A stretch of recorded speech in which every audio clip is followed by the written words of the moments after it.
think it's called the crab mentality. Yeah. If all crabs are actually stuck in a bucket and one of the crabs trying to get out, the other crabs will grab it back down. Yeah. Yeah. So that's the same concept. If you find something that really works and you think it actually works and you're in a process of trying to really get it and push forward to it, stick with people that are already where you want to be. Let them drag you out. And the best way to convince everyone else is to see you get out of that bucket.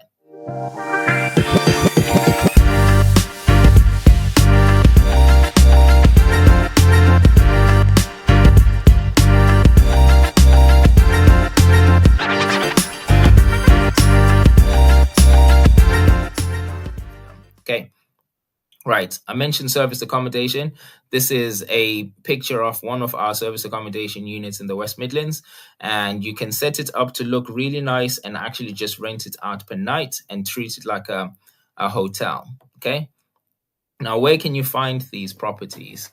Right. It's the same platforms that you will tend to find properties if you're looking to actually live in a house. So it's the same online platforms in Rightmove, Zoopla, property agents, direct to vendor leaflets, and online presence, social media, and networking. So networking is a really powerful one because you get the opportunity to meet up with people in certain places and speak to them about what you can do to help them.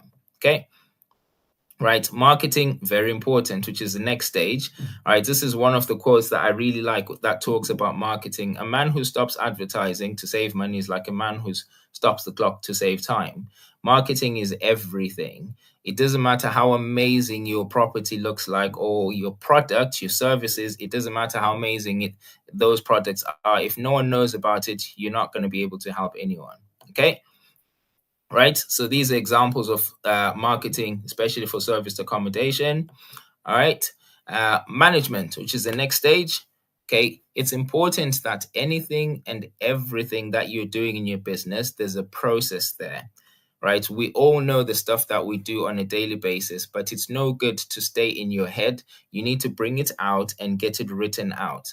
So imagine if someone brand new walks into your business tomorrow, how would they know how to do the job without you having to tell them? You want to be able to just give them processes so they learn and then actually try them on their own. Okay, so write your processes, implement 5S standards. Okay, so this is one of the standards that originated from Japan, where you actually set up your processes and your business in a way that is so clear that everyone can see what's going on without anyone actually explaining. So the 5S, the first one is simplify, and then you've got sort, and then you've got systematic cleaning, and then standardizing, and then the last one is sustaining. Okay, this is just part of the business.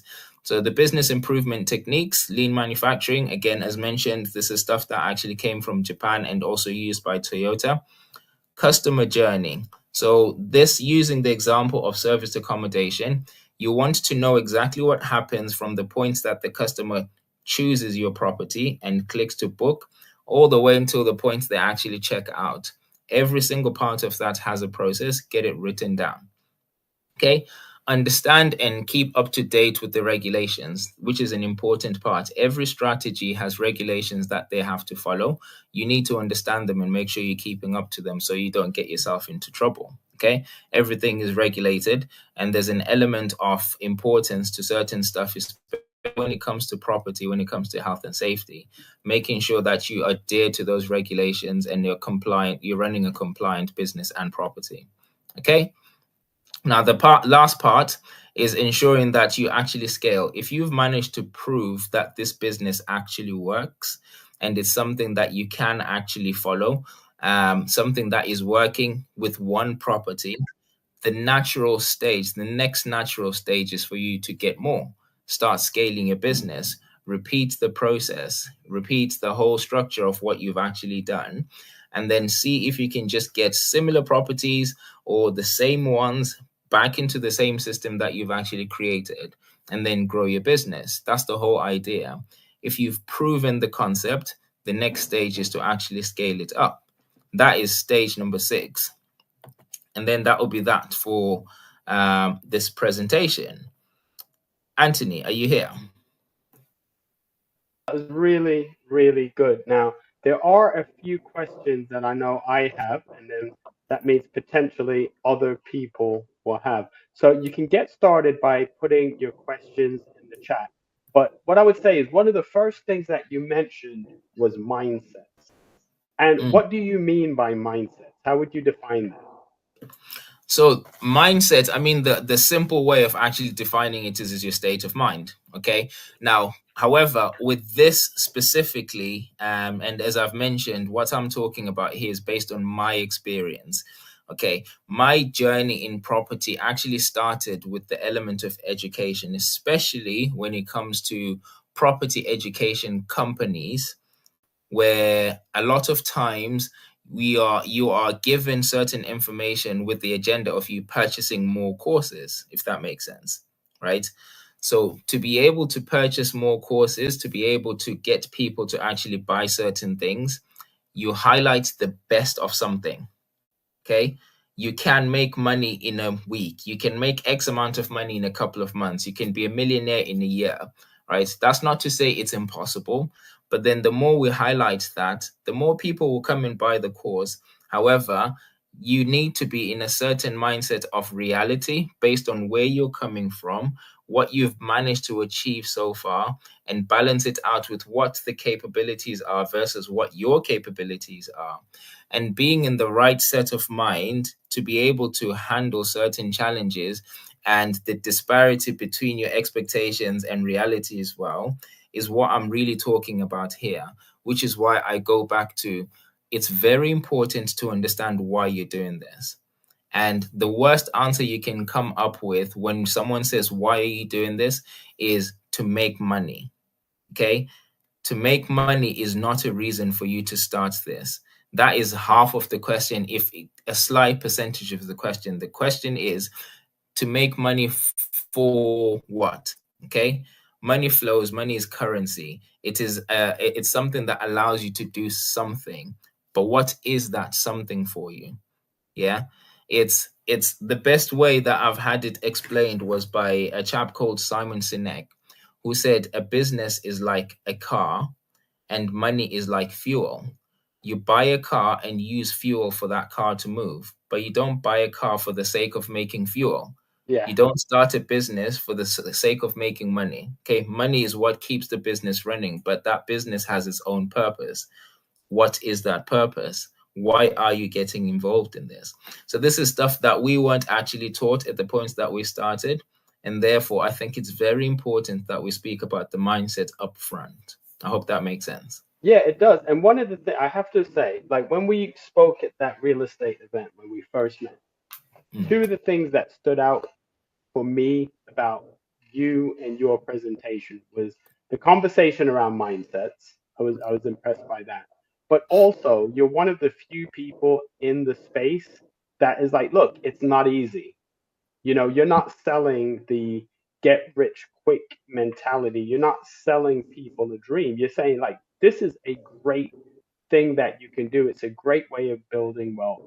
But if you're coming into this thinking that this is easy, the way that you worded it was good because you're like, then I'd rather you not do it because yeah. it's not easy. So I appreciated Yeah, yeah, absolutely. And I know if I were to actually run courses, I wouldn't sell that many tickets, but that. it's it's the truth. It's because I see it happen so many times, and it's just so heartbreaking when someone then screams and complains about the fact that I've spent this many thousands of pounds on this course and it doesn't work. That doesn't work and that doesn't work. And what they mean by that doesn't work is my expectations were put there, my reality is there. Yeah, Why am I not making a million in the first year like I was supposed to? yeah, Right. And it's just that's literally all it is. Because if if someone else has gone through those courses and picked up that information and they've become successful and someone else hasn't, then the issue is not with the course. yes, yeah, Yeah, yeah. And to build on that, it's also about barriers to entry. So I'm absolutely. I'm old enough to remember when what we used to call pyramid schemes, which is now Yeah. multi-level marketing, when these things were coming into vogue. And one of the things that I would point out to anybody, in and of itself, I'm talking about the legit ones. I'm not talking about the ones that are just dodgy.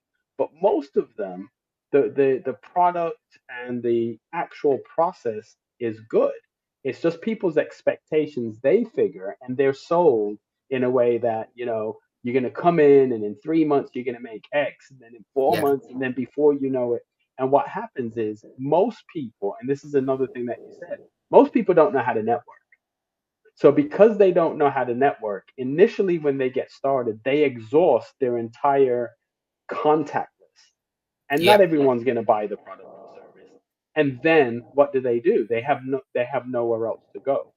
So with this and with everything else, it's great that you emphasize the fact that it is work. And with barrier to entry, you have to think this way. Anything that has a low barrier to entry is going to be saturated, and therefore it's not going to be profitable. Absolutely. So the Absolutely. work is the barrier to entry. So what would you say are the most common mistakes that you see people make? So it's following from what you've just said there. One of the biggest mistakes, and I know some people are just going to completely go crazy about this. One of the biggest mistakes that I have seen being made, and I made the same one, is once you find new information that you think is absolutely brilliant and that will definitely work, you decide to take that information whilst you're in the process of believing that it actually works and you don't fully understand it, you bring it back into your old circle and try to convince everyone else. Okay. Now, logically, it kind of makes sense. I've just found new information. I think this is great. I'm going to go into my circle and convince everyone else to do it so we can all do it together. Logically, makes sense, right? But the certain people in your inner circle and your current circle who just are not there in terms of mindset, it's not to say there's anything wrong with them, they're just not there. And if you have a certain smaller level of belief of what's possible and you come and eradicate it in people that are still not there, what's going to happen to you is you're just going to lose that confidence as well, and you eventually just not going to do it. And we tend to talk about it as think it's called the crab mentality. Yeah, If all crabs are actually stuck in a bucket and one of the crabs tried to get out, the other crabs will grab it back down. yeah, Yeah. So that's the same concept. If you find something that really works and you think it actually works and you're in a process of trying to really get it and push forward to it, stick with people that are already where you want to be. Let them drag you out. And the best way to convince everyone else is to see you get out of that bucket.